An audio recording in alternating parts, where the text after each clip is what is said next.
नमस्कार दोस्तों, स्वागत है आपका। हम बताते हैं वो खबरें जो दुनिया की दिशा तय करती हैं।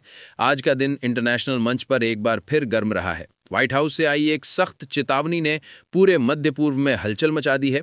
अमेरिका ने अपने विमान वाहक पोत को गाजा की सीमा के पास तैनात कर दिया है। साफ है, अब बातों का दौर खत्म, एक्शन का वक्त शुरू हो चुका है। लेकिन कहानी यहीं खत्म नहीं होती दोस्तों।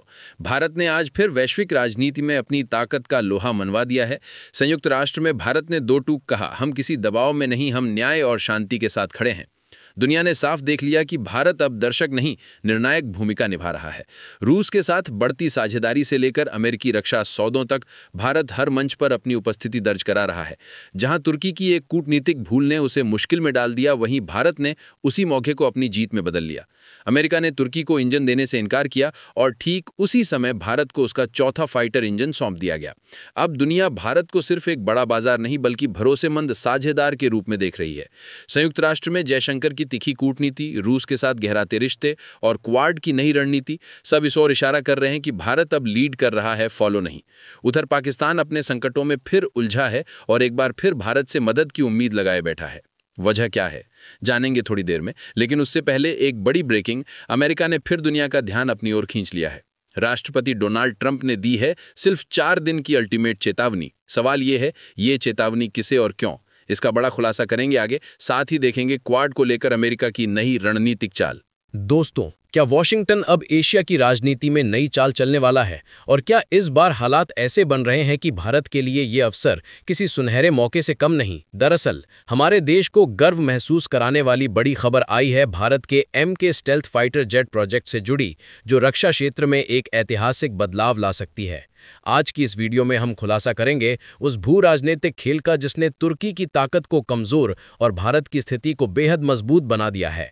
क्या अमेरिका और भारत की नई रणनीतिक साझेदारी एशिया का पावर बैलेंस हमेशा के लिए बदलने वाली है? आइए इसे चरण दर चरण समझते हैं। लेकिन आगे बढ़ने से पहले अब बात उस बड़ी डिफेंस खबर की जिसने अंतर्राष्ट्रीय बाजार में सबका ध्यान अपनी ओर खींच लिया है। अमेरिका ने तुर्की को करारा झटका देते हुए उसके फाइटर जेट प्रोग्राम के लिए इंजन सप्लाई से साफ इनकार कर दिया है। लेकिन इसी बीच भारत के लिए आई है बड़ी खुशखबरी। अमेरिकी कंपनी जनरल इलेक्ट्रिक ने भारत को चौथा फाइटर इंजन सौंप दिया है। यानी जहां तुर्की के लिए दरवाजे बंद हो रहे हैं, वहीं भारत के लिए नई संभावनाओं के दरवाजे खुलते नजर आ रहे हैं। साल 2021 में भारत ने GE कंपनी के साथ 99 फाइटर जेट इंजनों को भारी भरकम डील साइन की थी। यही इंजन देश के स्वदेशी तेजस लड़ाकू विमानों में लगाए जा रहे हैं, जो मेक इन इंडिया के तहत भारत की रक्षा क्षमता को नई ऊंचाई दे रहे हैं। ताज़ा डिलीवरी ये संकेत देती है कि भारत अमेरिका रक्षा साझेदारी अब सिर्फ समझौतों तक सीमित नहीं रही, बल्कि जमीन पर ठोस नतीजे दिखाने लगी है। और यही वो पल है जब तुर्की का नुकसान भारत की रणनीतिक मजबूती में तब्दील हो गया है। जनरल इलेक्ट्रिक की ओर से भारत को मिला ये चौथा इंजन तेजस मार्क 1A फाइटर जेट्स में इस्तेमाल होगा। कुछ हफ्ते पहले 11 सितंबर को तीसरा इंजन पहुंचा था और अब चौथे की डिलीवरी के साथ ये साफ है कि प्रोजेक्ट की रफ्तार बढ़ रही है। कंपनी ने घोषणा की है कि अगले महीने से हर महीने भारत को 2 इंजन भेजे जाएंगे। मतलब साफ है, भारत का स्वदेशी फाइटर जेट प्रोग्राम अब तेज रफ्तार में उड़ान भरने को तैयार है। दिलचस्प ये भी है कि जो डिलीवरी 1.5 साल तक अटकी रही, वो अब तुर्की को इंजन सप्लाई रोकने के फैसले के बाद भारत के लिए 2 गुनी तेजी से आगे बढ़ रही है।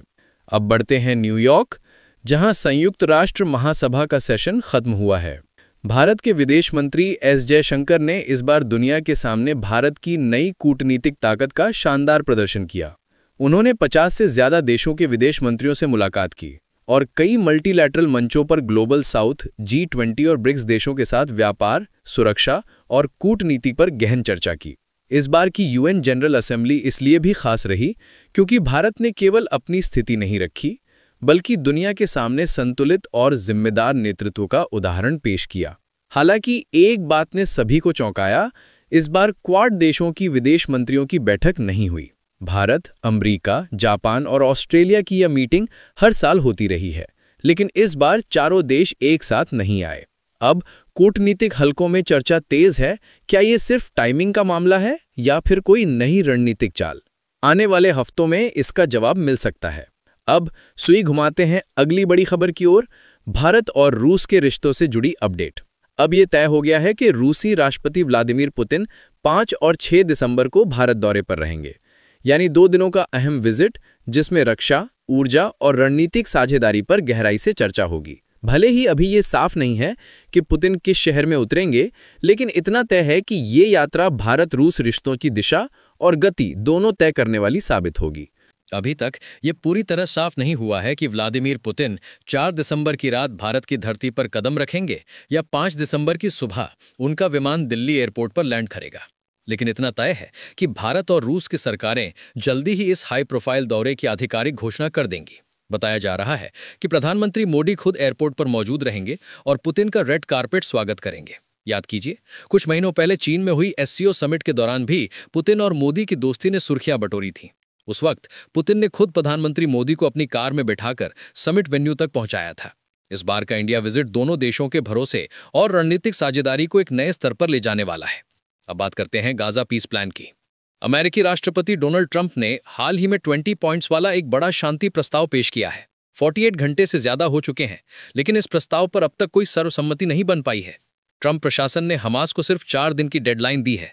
ट्रंप ने 2 टूक कहा है, अगर हमास ने इस एग्रीमेंट को नामंजूर किया तो नतीजे बेहद गंभीर होंगे।